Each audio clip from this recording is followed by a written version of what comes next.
নমস্কার বন্ধুরা, আজকে আমি আমার মহিলা বন্ধুদের জন্য ভিডিওটা বানিয়েছি। তো চলো শুরু করা যাক। সংসারের এই টুকিটাকি টিপসগুলো ভীষণ কাজে লাগে। তো চলো, নাম্বার 1, আমরা হয়তো মার্কেট কিংবা মেলাতে গেলাম, সুন্দর সুন্দর আংটি বিক্রি হচ্ছে, আমরা একটা চয়েস করে হাতে পরে নিলাম। নীল রঙের পাথর, আমরা ভাবছি নীলা মনে হবে হয়তো আমি পরলে, বা সাদা রঙের পাথর মনে হবে যেন মুক্ত, কিন্তু এটা একদম নয়। এটা আমরা দীর্ঘদিন পরেই থাকি, কিন্তু এটা একদম উচিত নয়। এটাতে শুক্র নিচস্থ হয়ে যায়, আর শুক্রই তো আমাদের সব, তাই না? মান, যশ, খ্যাতি সব কিছুই তো শুক্রের জন্য। তো আমরা খালি আঙুলে থাকবো, তবুও উল্টো পাল্টা আংটি একদম পরবো না। দরকার হলে থাম ফিঙ্গারে, যেমন এই বুড়ো আঙুলে, আমরা একটা চাঁদির আংটি পরে থাকতে পারি।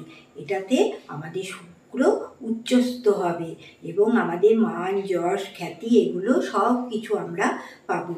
তো এটা করার চেষ্টা করো। এবার বলবো নাম্বার 2, আমরা অনেক সময় কি করি, নিজেদের সুবিধার্থে আটা মেখে রাত্রেবেলায় বেশি করে আটা মেখে নিয়ে কোটোর মধ্যে ভরে ফ্রিজে রেখে দিই, যাতে পরের দিন আমাদের আর মাখতে না হয়। তো এই সুবিধার জন্য আমরা ভরে রেখে দিই, কিন্তু এটা একদম করা উচিত নয়। এতে শরীর খারাপ হয়, আর সংসারের দেখবে অশান্তি লেগেই থাকে, আর ঝুট ঝামেলা কোথায় থেকে চলে আসবে। এটা একদম করা উচিত নয়। যেদিনকার যেদিনটা সেদিনটাই মেখে রাখা উচিত। এবার বলবো নাম্বার 3। নাম্বার 3 হলো আমাদের যে সদর দরজা, মানে মেন গেট আর কি, আমরা যেদিকে প্রবেশ করি ঘরে, সেই দরজার সামনে যেন সবসময় পরিষ্কার থাকা উচিত। অনেক সময় দেখা যায় অনেকে যে জুতো সব ছিটিয়ে আঁকা বাঁকাভাবে রেখে দেয়, কিন্তু এটা একদম উচিত নয়। জুতো রাখুন, কিন্তু এক পাশে রাখুন, যেন দরজার সামনেটা যেন খুব পরিষ্কার পরিচ্ছন্ন থাকে। এবার বলি নাম্বার 4। অনেক সময় তাড়াহুড়োতে আমরা মহিলারা কি করি, স্নান সেরে জামা কাপড়গুলো নিগড়ে কলের মাথায় রেখে দিয়ে চলে আসি পরে মেলবো বলে, কিন্তু এটা একদম উচিত নয়। এতে রাহুর প্রকোপ বাড়ে। তাই জামা কাপড় পরে মেলবেন সেটা ঠিক আছে, কিন্তু সেটাকে বালতিতে বাইরে এসে রেখে দিয়ে পরে মেললেন সেটা ঠিক, কিন্তু বাথরুমে একদম রাখবেন না। এবার বলি নাম্বার 5।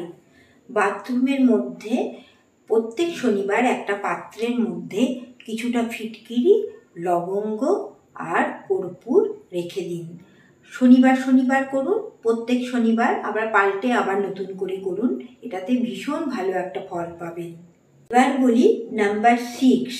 আমরা তো লক্ষ্মী পুজো বা কোনো অনুষ্ঠানে বা কিছুতে, ঠাকুর পুজো যখন হয় আমাদের, তো আমরা চৌকাঠের মধ্যে আমরা তো আলপনা দিই। তো আলপনা দেওয়ার পর আমরা তো তারপর আর দেখি না, কিন্তু দেখবেন অনেক অতিথি হয়তো আমাদের বাড়িতে এলো, বা আমাদেরই পা পড়ে যায় সেই আলপনার মধ্যে। তো এটা কিন্তু খুব খারাপ। ঠাকুরের একটা পা এঁকেছেন, সেখানে যদি কারোর পা পড়ে যায়, সেটা মানে ভীষণ খারাপ ব্যাপার। তাই যখনই আলপনা দেবেন তার আগে সেই জায়গাটা ভালো করে গোলাপ জল আর কর্পূর দিয়ে মুছে নিয়ে তারপর সেই জায়গাটা আলপনা দিন। গোলাপ জল ভীষণ ভালো, সব কিছুতে আপনি ব্যবহার করতে পারবেন। এবার বলি নাম্বার 7। ঘর মোছার জলে শনিবার আর মঙ্গলবার অল্প করে যদি একটু সন্ধ্যক লবণ দিয়ে ঘরটা মুছতে পারেন, তো ভীষণ ভালো পজিটিভ এনার্জি আপনার পরিবারে চলে আসবে। কিছুদিন করুন, তারপর দেখবেন। এই কথাগুলো আমি যেগুলো বলি, আমি নিজে সব কিছু কিন্তু আমি করে ভালো ফল পেয়েছি বলে তোমাদের সাথে শেয়ার করি। তোমরাও করো আজ থেকে, তো দেখবে ভীষণ একটা ভালো ফল পাবে।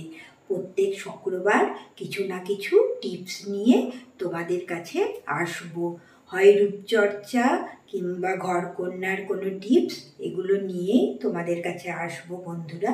তো আজকের মতো নমস্কার বন্ধুরা। ভালো লাগলে একটা লাইক কমেন্ট করবে।